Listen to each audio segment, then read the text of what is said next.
Ainsi c'est écrit dans le livre de Genèse 2, chapitre 2, verset 4. Formation de l'homme et de la femme. La formation de l'homme et de la femme. Voici les origines des cieux et de la terre. Quand ils furent créés, lorsque l'Éternel Dieu fit une terre et des cieux, aucun arbuste des champs n'était encore sur la terre, et aucune herbe des champs ne germait encore, car l'Éternel n'avait pas fait pleuvoir sur la terre, et il n'y avait point d'homme pour cultiver le sol. Mais une vapeur s'éleva de la terre et arrosa toute la surface du sol. L'Éternel Dieu forma l'homme de la poussière de la terre.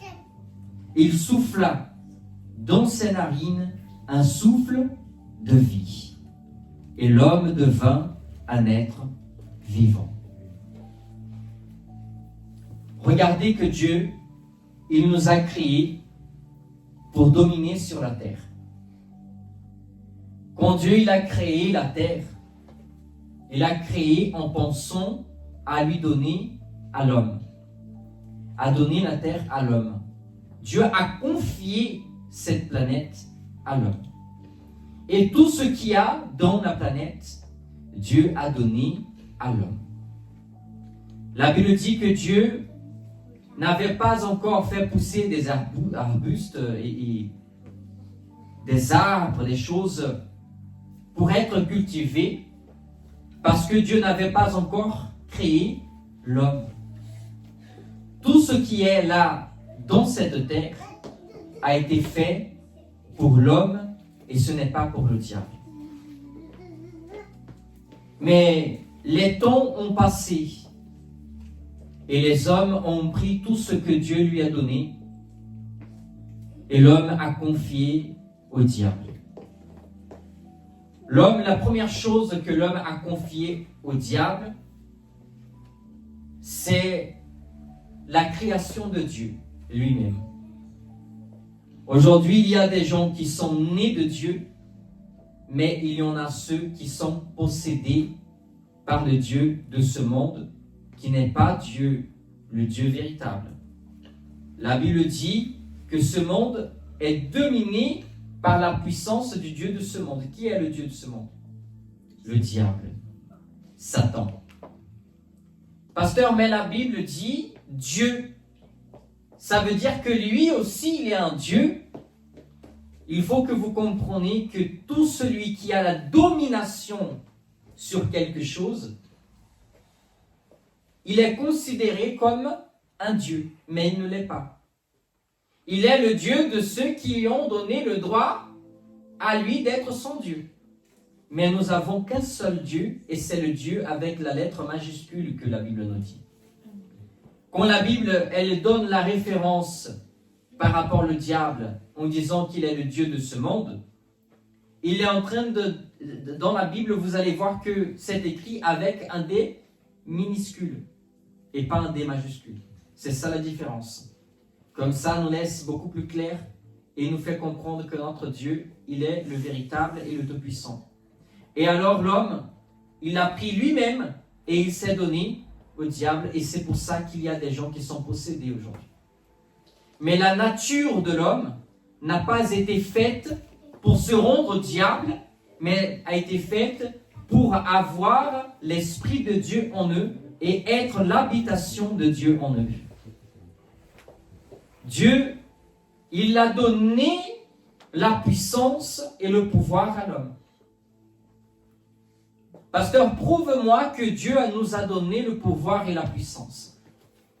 Si vous lisez la Bible depuis l'Ancien Testament jusqu'au Nouveau, vous allez voir que tout homme qui s'est approché de Dieu, qui s'est détourné du mal, cette personne était une personne qui avait la puissance de Dieu dans sa vie.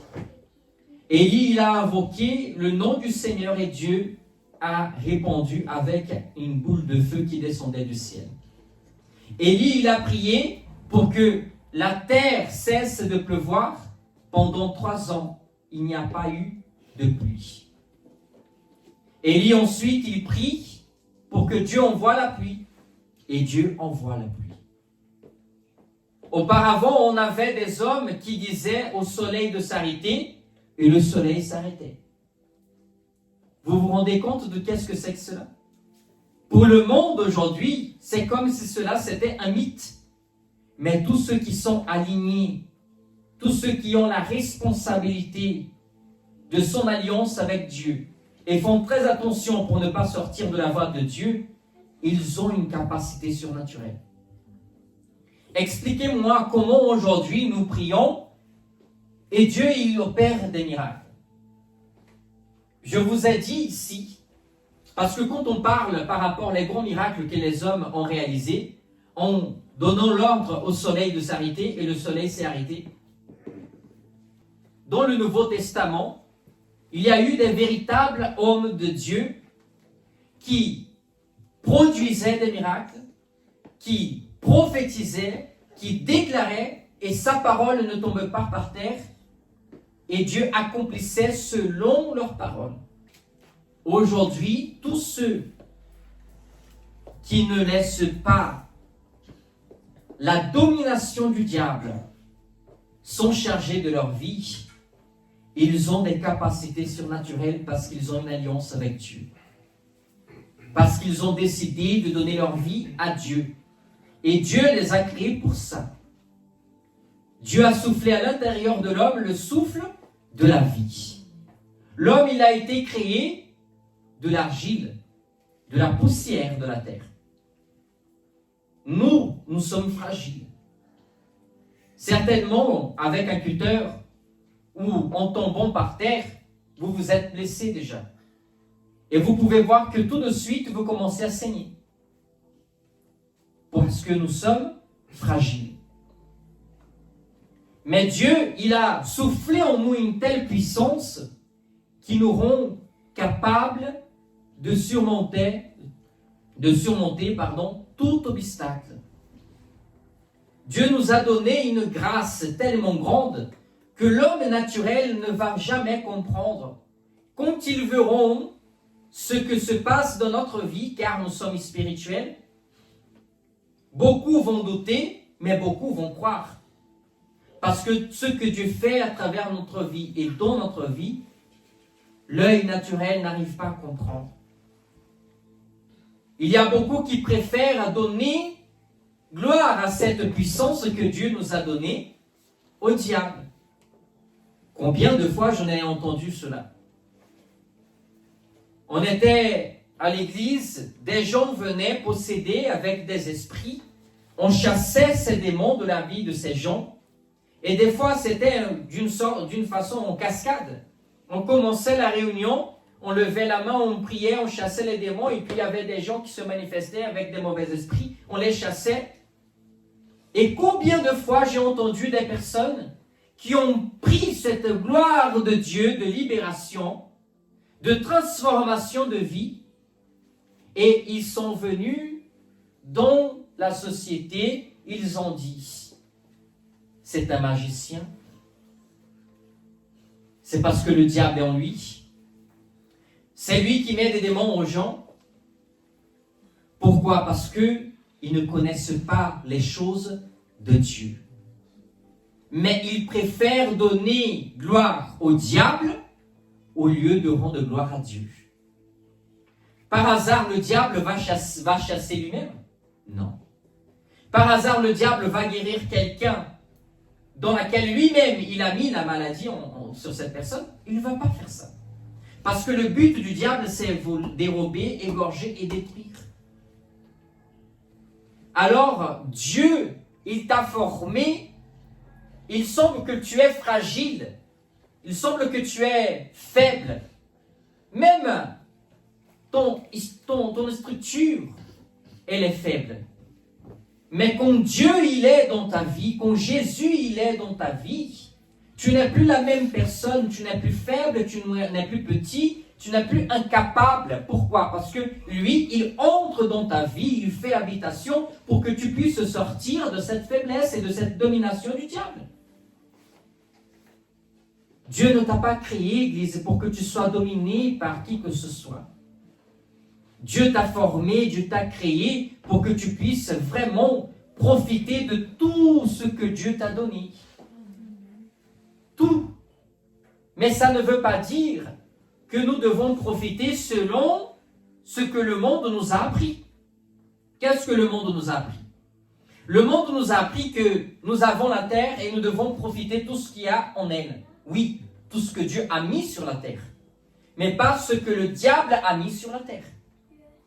Le diable a créé des boîtes de nuit, le diable a créé la drogue, le diable a créé la prostitution, le diable a tout fait pour écarter la création de Dieu, de son Créateur.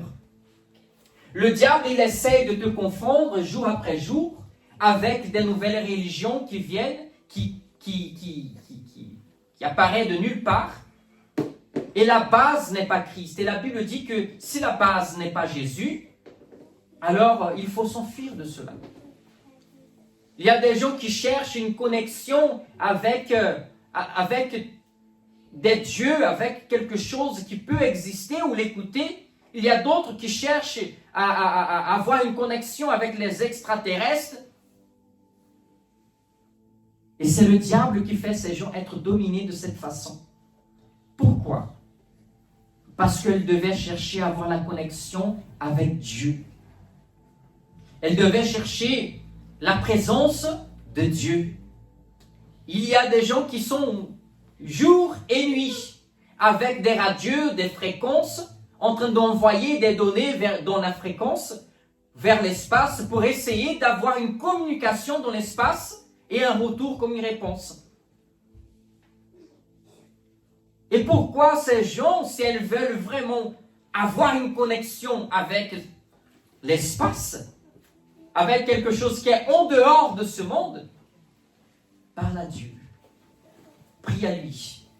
C'est sûr et certain que cette fréquence qui est la prière qui sera envoyée, elle aura un retour avec une grande réponse pour ta vie. Mais aujourd'hui, le diable, il trompe les personnes.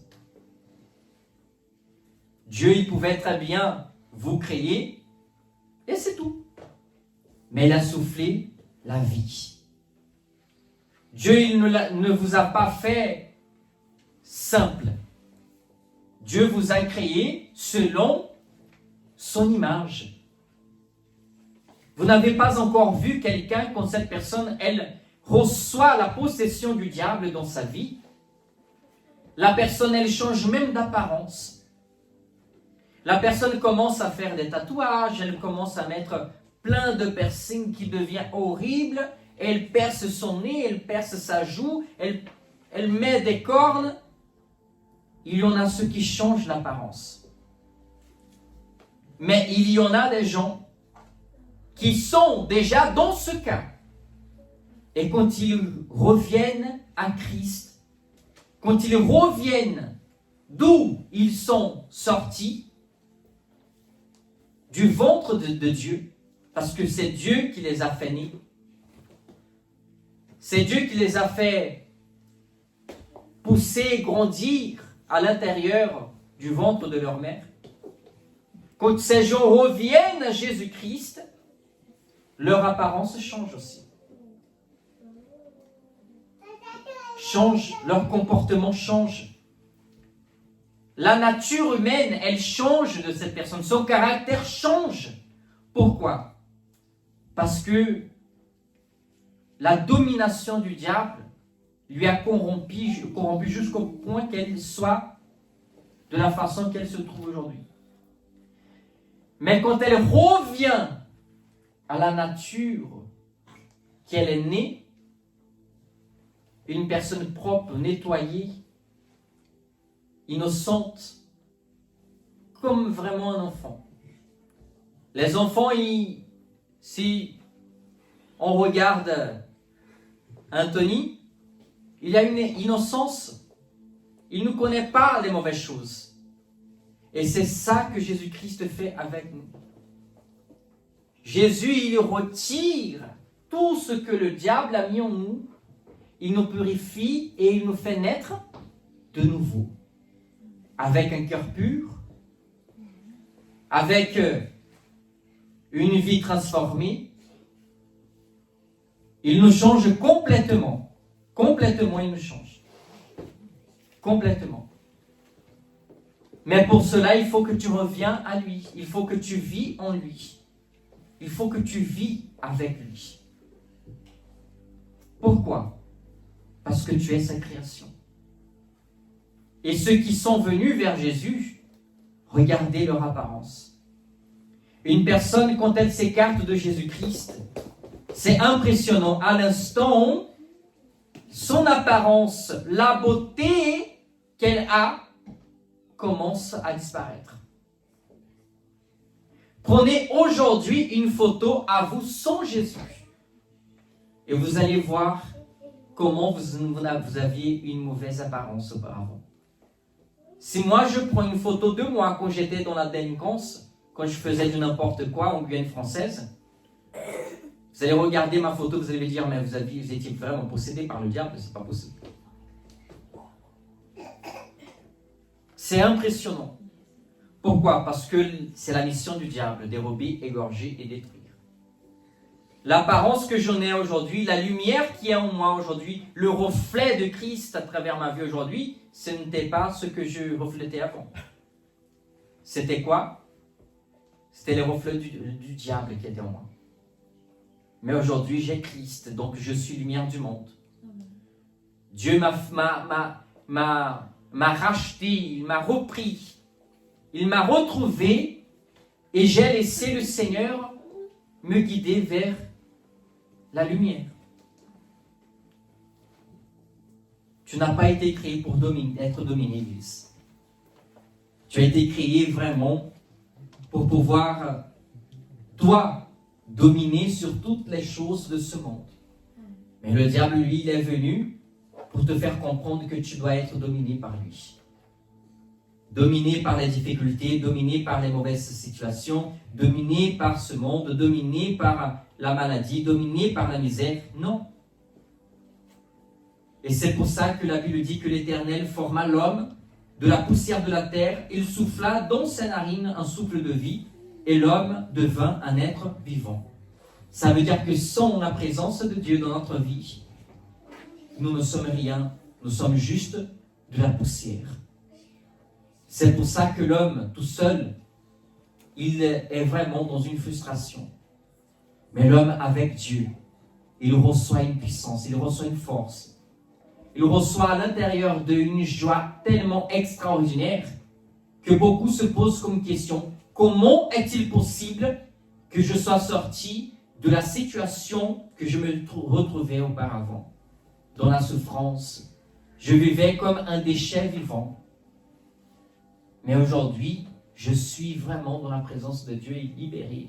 Je suis une nouvelle créature. Mais pour cela, nous devons apprendre que Dieu est notre Père, notre Créateur, et nous devons vivre avec lui. Pouvez-vous vivre avec Dieu écarté de lui? C'est pas possible. Par exemple, quand vous avez des amis, vous avez une belle amitié, vous dites que cette personne est votre meilleure amie. Pourquoi? Parce que tous les jours, vous êtes en connexion avec elle. Tous les jours, vous parlez avec elle. Tous les jours, vous discutez avec elle. Tous les jours, vous êtes en une communion avec cette personne. Vous essayez tous les jours d'avoir un moment ensemble, de partir pour fêter quelque chose, anniversaire. Vous marchez tout le temps ensemble. Tout ce que vous allez faire, c'est ensemble. Et c'est pour ça que vous dites, non, c'est ma meilleure amie, c'est mon meilleur ami. Mais comment nous pouvons être meilleurs amis de Dieu si nous, on n'a pas de relation avec lui? On n'a pas d'intimité avec lui. On n'a pas de relation avec Dieu. Il faut que nous ayons cette relation avec lui, de la même façon que nous avons la relation avec un ami. Je l'aime parce qu'il est mon ami, il a besoin de moi. Il y a des gens qui font de tout pour ne jamais briser cette amitié. Ils pardonnent ce que des fois pour le monde c'est impardonnable. Pourquoi? Parce qu'ils veulent garder l'amitié. Mais pourquoi nous, on ne garde pas l'amitié avec Dieu? à savoir que c'est lui qui est notre Créateur. Dieu, Église, il est tout pour nous. La Bible dit dans le verset 8, « Puis l'Éternel Dieu planta un jardin en Éden, du côté de l'Orient, et il mit l'homme qu'il avait formé. » Qu'est-ce que Dieu a créé? Un jardin en Éden. Dieu a créé un endroit où il a placé l'homme. Et le jardin où Dieu a placé l'homme, c'est l'endroit que l'homme ne devait jamais sortir. Dieu a créé le monde, Dieu a créé le jardin, Dieu a créé les arbustes, Dieu a créé les arbres, Dieu a créé les animaux. Dieu a tout créé pour les hommes. Dieu a tout créé. Ici, Dieu a créé pour qui? Pour Adam et Ève. Dieu les a placés dans un endroit de protection divine, dans un endroit du centre de la volonté de Dieu, là où il n'allait manquer de rien, il allait avoir tout. Tout était là pour eux. Tout. Mais il y a des gens qui malheureusement, Dieu veut leur mettre dans le jardin. Dieu veut leur mettre dans le jardin. Mais il y a des gens qui préfèrent sortir du jardin. Il y a des gens qui préfèrent aller en dehors du jardin de la présence de Dieu. Mais Dieu vous a fait pour vivre dans le jardin et pas en dehors du jardin. Le jardin, c'est là où Dieu vient rendre visite à Adam et Ève. Tous les couchers du soleil, le Seigneur allait venir parler avec Adam et Ève. Mais aujourd'hui, où vous voulez vivre? En dehors du jardin de Dieu, ou vous voulez vivre dans le monde du diable? Nous avons l'option. Nous pouvons prendre la décision. La décision n'est pas de Dieu. Non. La décision, c'est à toi. C'est à nous la décision. Et c'est nous qui devons prendre la conscience. C'est nous qui devons prendre la décision d'où nous voulons habiter. En dehors du jardin ou dans le jardin. Adam lui-même, il a malheureusement pris la mauvaise décision. Et c'est pour ça qu'aujourd'hui, le monde souffre. Car la Bible dit qu'à travers un homme, le péché est entré dans le monde, Adam, mais aussi le pardon est entré dans le monde à travers un autre homme, Jésus-Christ de Nazareth. C'est pour ça que, de la place de Dieu qu'il était, il a dû devenir chair pour payer le prix pour toute l'humanité à cause du péché qui est entré à travers un homme. Donc Dieu a fait le pardon entrer dans l'humanité ainsi que de la même façon que le péché est entré. Alors, Église, Jésus a payé un prix. Jésus nous a donné le pardon. Le divin nous a pardonné. Mais pour cela, nous devons prendre les bonnes décisions. Où voulez-vous habiter? Je veux habiter avec Dieu. Que faites-vous pour habiter avec Dieu? Que faites-vous pour habiter avec votre Créateur? Ne prenez pas la mauvaise décision comme Adam l'a fait. Parce qu'aujourd'hui, Jésus-Christ a payé le prix pour que nous ayons le droit de prendre les bonnes décisions. Il y a des gens qui se disent, mais si moi, je veux vivre avec Dieu, il faut vraiment que je laisse les péchés. Tout le monde sait que Dieu est quoi? Est saint. Tout le monde sait que Dieu, il est pur. Et tout le monde sait que les ténèbres ne se mélangent pas avec la lumière. Et la lumière ne se mélange pas avec les ténèbres. La Bible dit cela. Alors, nous devons, oui, laisser Christ nous purifier en cherchant sa face et sa présence. Nous devons prendre la décision, si nous sommes en dehors du jardin aujourd'hui, que Dieu a préparé pour nous, nous devons retourner à ce jardin et prendre la décision de ne plus jamais sortir de là-bas. La présence de Dieu. La Bible dit, dans le verset 9, l'Éternel Dieu fit pousser du sol des arbres de toute espèce agréables à avoir et bons à manger, et l'arbre de la vie au milieu du jardin, et l'arbre de la connaissance du bien et du mal. Il y a une personne qui m'a posé la question en disant, mais si Dieu ne voulait pas que le mal entre dans le monde, pourquoi il y avait l'arbre du bien et du mal? Il y avait deux arbres, l'arbre de la vie qui était au milieu du jardin et l'arbre de la connaissance du bien et du mal. Pour vous prouver que Dieu n'est pas un homme ou comment je peux vous dire ça? Un dictateur? Non, pas ça, mais un manipulateur. Dieu n'est pas un manipulateur. Dieu, il n'a pas créé l'homme pour que lui-même il puisse dominer l'homme. Dieu a créé l'homme pour que l'homme lui-même puisse se dominer. C'est pour ça que par la suite, Dieu parle beaucoup par rapport à la domination. Dieu, il a dit, le péché est devant ta porte, mais il frappe, mais c'est à toi de le dominer. Dominer le péché, disait non, tu ne rentreras pas dans ma vie. Et en fait, Dieu a laissé ces deux arbres pour que l'homme lui-même, il ait le libre arbitre de prendre la bonne décision. La bonne décision. Et aujourd'hui, nous ne pouvons pas nous plaindre. Parce qu'aujourd'hui, le droit du salut et du pardon nous a été confié. Alors nous pouvons aujourd'hui prendre la décision. Regardez que c'est la même chose. Adam et Ève avaient le choix de ne pas toucher à l'arbre du bien et du mal, mais il y avait aussi l'arbre de la vie. Aujourd'hui, c'est la même chose. Nous avons le péché et nous avons le pardon, qui est Christ. Et nous avons le péché qui vient du diable. La décision, c'est à toi de prendre. C'est toi qui dois te dominer.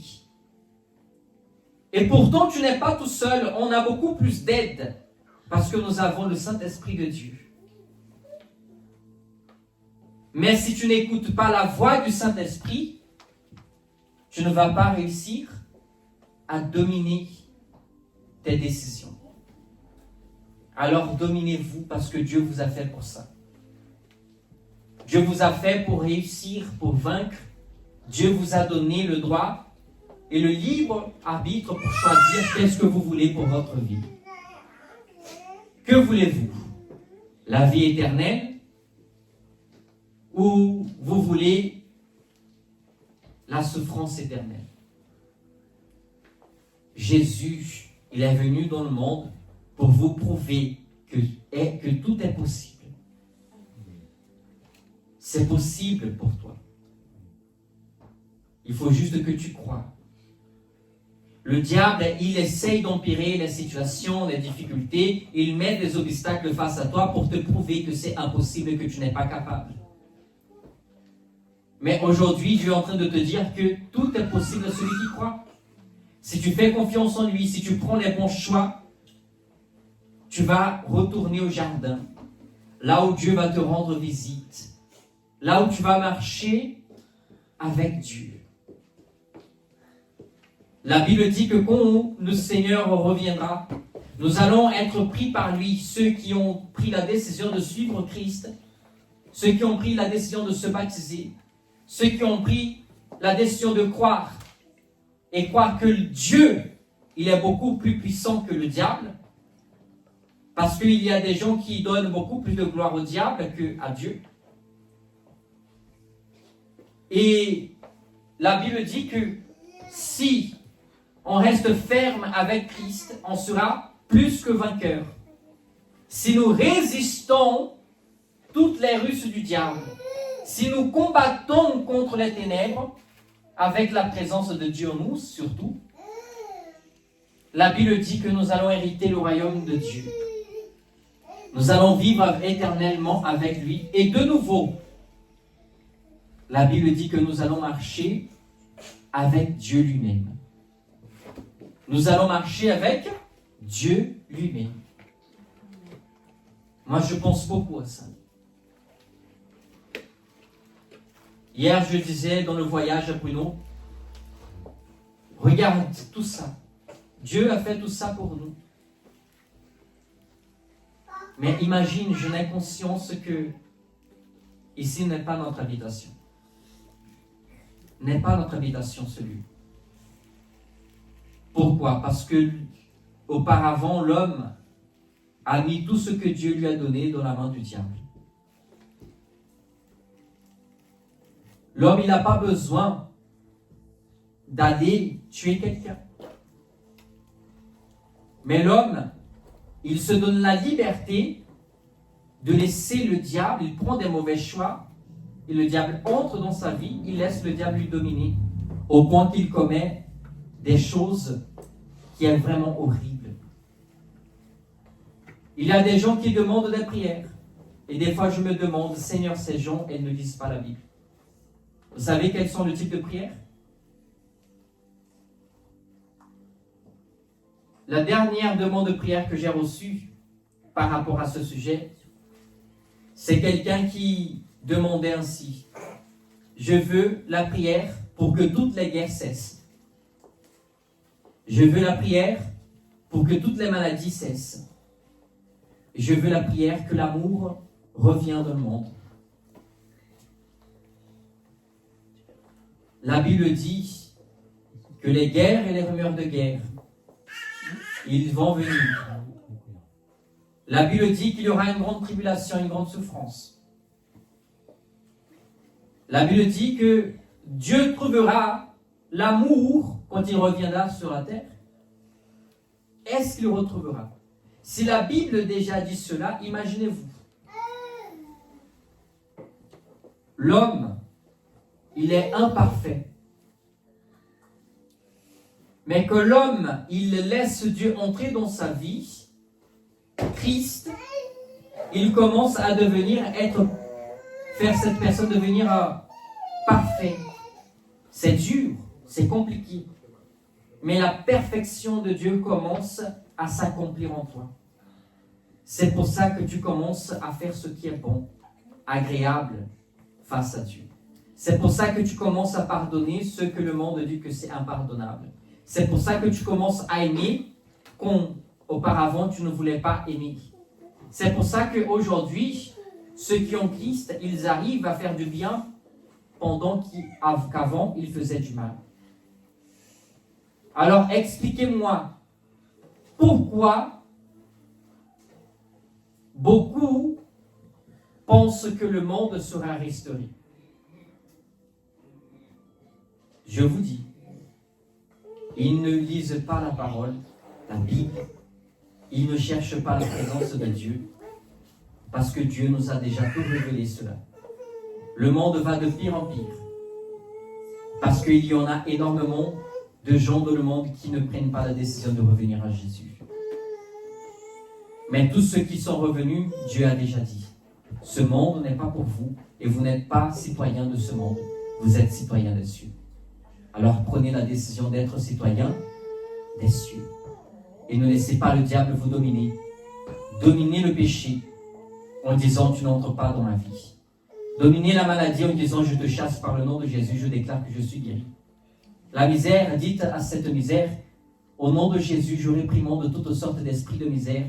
Je crois que la Bible dit que le Seigneur est riche. Et la Bible dit clairement que la richesse, c'est un don de Dieu. Alors Seigneur, je prophétise dans ma vie que je serai prospère. Tout ce que je ferai va fonctionner, va marcher. Je vais réussir. C'est pour ça que la Bible dit que nous devons être dans le centre de la volonté de Dieu. Parce que Dieu nous a fait pour réussir. Dieu ne nous a pas fait pour être perdants. Pasteur, mais Jésus qui a perdu sur la croix, il n'a pas perdu, il a gagné. Et c'est ça que vous devez comprendre. Il y a des moments de votre vie que vous avez la sensation que vous avez perdu quand vous avez Dieu. Mais non, vous n'avez pas perdu. C'est parce que l'œuvre de Dieu n'a pas encore fini. Moi, je n'ai déjà eu cette sensation. Il y a eu un moment dans ma vie que je me disais, j'ai été vaincu. C'est pas possible, je ne crois pas. J'ai Dieu dans ma vie, mais pourquoi? Pourquoi j'ai perdu? Pourquoi ça n'a pas marché avec moi? Pourquoi ça n'avance pas? Et Dieu m'a fait comprendre que sur la croix, beaucoup pensaient que Jésus-Christ avait perdu la bataille. La révélation qui est venue dans le monde avait échoué. Et c'était vrai. Beaucoup ont pensé, mais ce n'était pas ce qu'ils pensaient. Jésus l'a vaincu et il a dit que moi, j'allais aussi vaincre. Et pendant que je pensais que j'avais moi aussi échoué, Dieu m'a montré que ça faisait juste partie du processus de ce qu'il a fait après la grande victoire qu'il m'a donnée. Alors ne pensez pas que quand vous êtes dans une sensation que vous avez perdue, que tout est terminé. Dieu y travaille encore. C'est juste le processus. Il va vous faire réussir, il va vous faire vaincre, il va vous donner la victoire. Mais attachez-vous à lui de tout ton cœur et ton âme. Levez-vous, s'il vous plaît. Seigneur mon Dieu, mon Père, au nom de Jésus. Merci beaucoup, Seigneur, pour ta sainte parole. Bénis cette personne, Jésus, qui reçoit cette parole aujourd'hui dans son cœur. Je sais, Seigneur, que le diable, il fera de tout pour essayer de voler, Seigneur, cette parole du cœur de cette personne. Mais aujourd'hui, Seigneur, je lui annonce que celui qui écoute et qui garde les paroles de Christ et les pratique ne seront plus comme, mon Dieu, un homme qui bâtit sa maison sur le sable. Ils seront à partir d'aujourd'hui des gens qui ont bâti leur maison sur le rocher Christ Jésus. Les tempêtes, le vent, les flots viendront, ils frapperont, Seigneur, sa maison. Ils frapperont leur vie. Mais je sais, Seigneur, que si ton peuple garde ta parole et qu'il fasse de tout pour ne pas être dominé, mais qu'eux-mêmes ils puissent dominer tout ce que tu les as donné, mon Père, ils verront, Seigneur, que toutes les tempêtes qui viendront ne fera pas, Seigneur, leur vie s'effondre. Parce que tu es notre gardien. Tu es notre protecteur. Tu es notre sentinelle.